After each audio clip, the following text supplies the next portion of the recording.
Properties of connected spaces. Let us first consider the definition of mutually separated sets.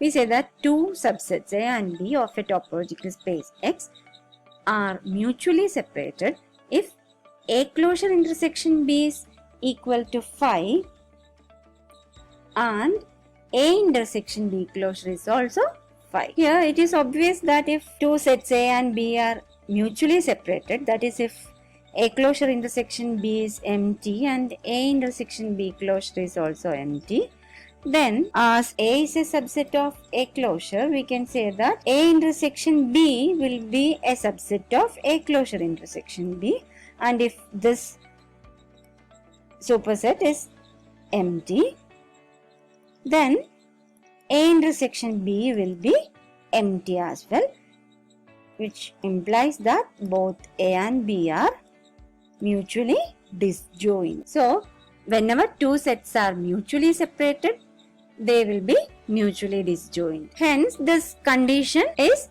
stronger than saying that A and B are mutually disjoint. But this condition is weaker than saying that the closures are disjoint. This is obvious from the following example. If we take A as an open interval, say -1, 0 and B as the open interval 0, 1, then definitely A closure will be the closed interval -1, 0 and B closure will be the closed interval 0, 1. So, A intersection B closure will be empty and also A closure intersection B will be empty. So, A and B are mutually separated, but we can see that A closure intersection B closure is in fact the singleton set 0, and hence it is definitely non-empty. So, in this example, even though A and B are mutually separated, their closures are not disjoint. So, it is obvious that being mutually separated, that property is definitely weaker than saying that the closures are disjoint. Also, we can observe that A and B are mutually separated if and only if they are disjoint closed subsets of A union B. Already we have observed that whenever A and B are separated, they will be mutually disjoint. So, it is enough to show that A and B will be closed with respect to the subspace topology on A union B. Assume that A and B are separated. Then A closure intersection B and A intersection B closure are both empty sets. Now, consider A closure intersection with A union B, which will be equal to A closure intersection A union A closure intersection B. The first set in this parenthesis will be A, since A is always a subset of A closure, and union with A closure intersection B is empty. So, this is equal to A itself. So, we have expressed A as the intersection of A closure and the subspace A union B. Here, A closure is in fact a closed set in space X, and A union B is the subspace which we are now considering. So, we have expressed our set A as the intersection of a closed set and the subspace A union B. So, we can conclude that this set A is closed in the subspace A union B. Similarly, if we interchange the roles of A and B, we will be able to show that B is also a closed set in the subspace A union B. So whenever A and B are separated, they will be mutually disjoint closed subsets of the subspace A union B. We can prove the converse part also, that is, if A and B are two sets which are disjoint and are closed with respect to the subspace topology on A union B, then we can show that those two sets will be mutually separated. To prove this, assume that A and B are disjoint, that is A intersection B equal to phi, and that A and B are closed with respect to the subspace topology on A union B. Then since A is closed, A closure with respect to the subspace topology on A union B will be equal to A itself, and we know that since A union B is a subspace of X, we can express this closure with respect to A union B as the intersection of closure with respect to the topology on X and our subspace A union B. Suppose that for convenience we denote A by A bar, the closure of A with respect to the topology on X itself. That is, for convenience we are not mentioning the superscript X when we are considering closure with respect to the space X. Okay, now we have expressed the closure of A with respect to the subspace topology on A union B as the intersection of closure of A with respect to the topology on X and the subspace A union B. Now we know that this can be expanded using distributive law as A closure intersection with A union A closure intersection with B. Remember that by A closure we mean the closure of A with respect to the topology on X. Okay, now A closure intersection with A is in fact equal to A itself, since we know that A is always a subset of its closure, and we have thus proved that A is equal to a superset of A. This is possible only if this superset is equal to A itself.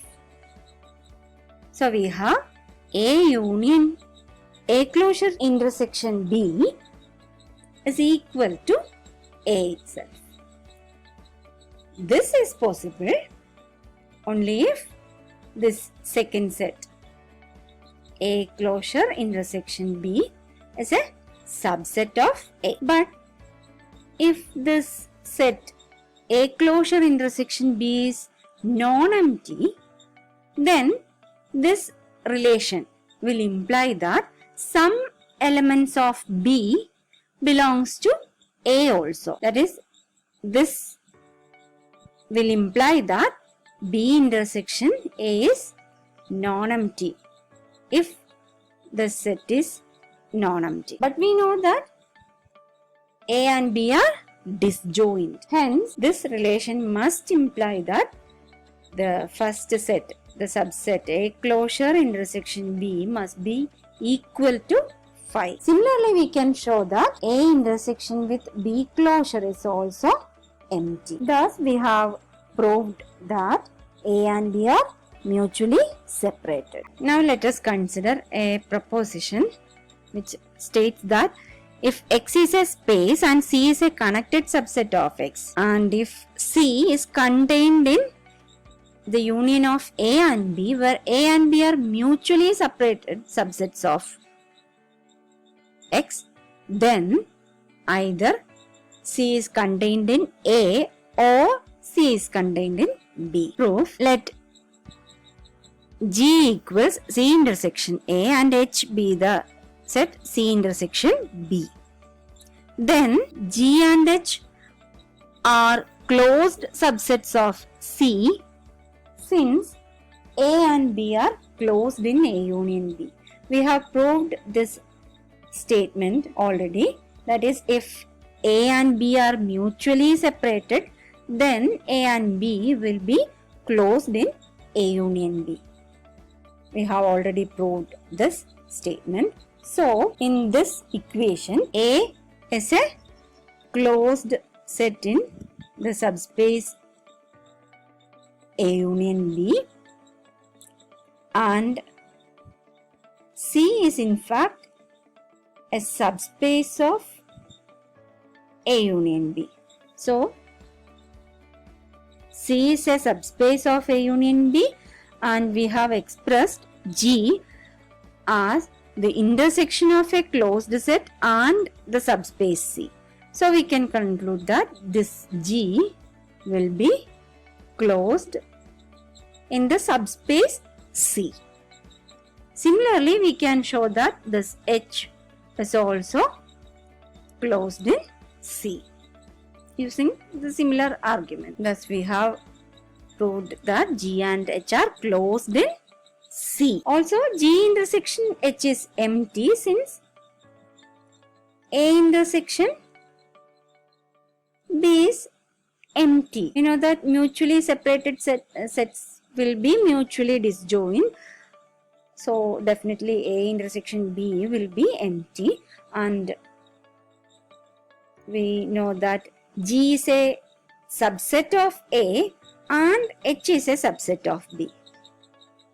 So, A intersection B equals 5 will imply that G intersection H is also empty. Thus, we have proved that C is equal to G union H, where G and H are closed in C and G intersection H is equal to 5. That is, we have expressed C as a union of two mutually disjoint closed subsets of C. But since C is connected, C cannot be expressed as the disjoint union of two non-empty closed sets.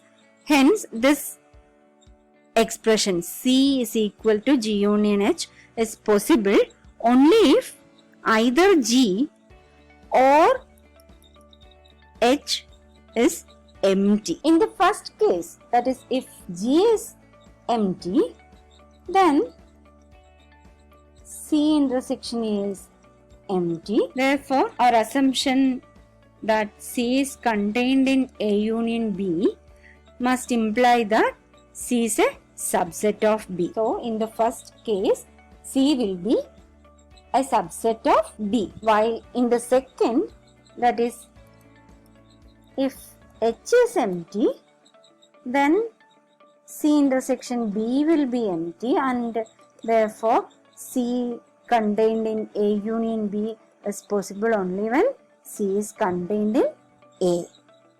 So, in the second case, C will be contained in A. Thus, we have proved that either C is contained in B or C will be contained in A as required. Let us consider the next proposition, which states that if C is a collection of connected subsets of the space X such that no two members of family C are mutually separated, then their union is also connected. For convenience, let us assume that M is equal to the union of all members of this family C. If possible, assume that M is not connected. Then we will be able to express M as the union of two sets where those two sets are non-empty and mutually separated. But from the previous proposition, for each C element of family C, M subset of A union B will imply that C subset of A union B, and applying the previous proposition, we will get C is contained in A or C is contained in B. Also, note that this statement means that if we take, say, some member C1 from the family C, then C1 has two possibilities. C1 may be contained in A or C1 may be contained in B. Similarly, if we take another member, say C2 from this same family C, then C2 also has two possibilities. C2 may be contained in A or C2 may be a subset of B. But we claim that the same possibility holds for all members of the family C. That is, either C is contained in A for every member capital C of family C, or that each member of family C is contained in B. To prove this claim, let us assume that this is not true. That is, we assume that there exist two members, say capital C and capital D of family C, such that C is contained in A and D is contained in B. Then, since A and B are mutually separated, their subsets are also mutually separated. So, C and D are mutually separated, and we have already assumed that C and D are members of family C. But in the statement of this theorem, we had assumed that no two members of family C are mutually separated. So, this is a contradiction to our hypothesis. So, this assumption is wrong. Hence, our claim is true. Thus, all members of family C are contained in A, or all members of family C are contained in B. And hence, if capital C contained in A for all C element of family C, then M, which is defined as the union of all members of family C, will be contained in A. But we know that M is equal to A union B, and we know that A intersection B is empty. So, A union B subset of A must imply that B is equal to 5. Thus, in the first case, that is, when all members of family C are contained in A, then B must be empty, which is a contradiction to our assumption that A and B are both non-empty. Similarly, in the second case, that is, if C is contained in B for every C element of family C, we can prove that A must be empty, which is also a contradiction to this assumption. So, in both cases, we arrive at a contradiction to our assumption that A and B are non-empty. Thus, we can conclude that the set M must be connected. Now, let us consider the corollary of the previous theorem. It states that if C is a collection of connected subsets of a space X, and suppose that K is a connected subset of X, which is not necessarily a member of family C, such that C intersection K is non-empty for every C element of family C. Note that in the previous theorem, there was a condition that no two members of family C are mutually separated. Here, there is no such restriction for members of family C. The only requirement is that members of family C are all connected. Here we have to prove that union C over family C union with K is connected. Let this set be labeled as M. We can consider a new collection, namely D, which is defined as the collection of all sets of the form K union C, where C element of family C. Then we can express this set M as the union of all members of this family D. Then, since each member of this family is connected, being the union of two connected sets. Here, note that this K and C are connected, hence their union is also connected. Therefore, this family, this new family D is a collection of connected subsets, and if we take two distinct members of family D, say K union C1 and another member say K union C2, where C1 and C2 are members of family C, then it is obvious that their intersection will contain K. Hence, these two members, that is K union C1 and K union C2, have at least points of K in common, and hence they are definitely not mutually separated. So we can conclude that this family D is a collection of connected sets in which no two members are mutually separated. Hence, by the previous theorem, we can conclude that their union, the union of members of this family, is also connected. That is, our set M is connected.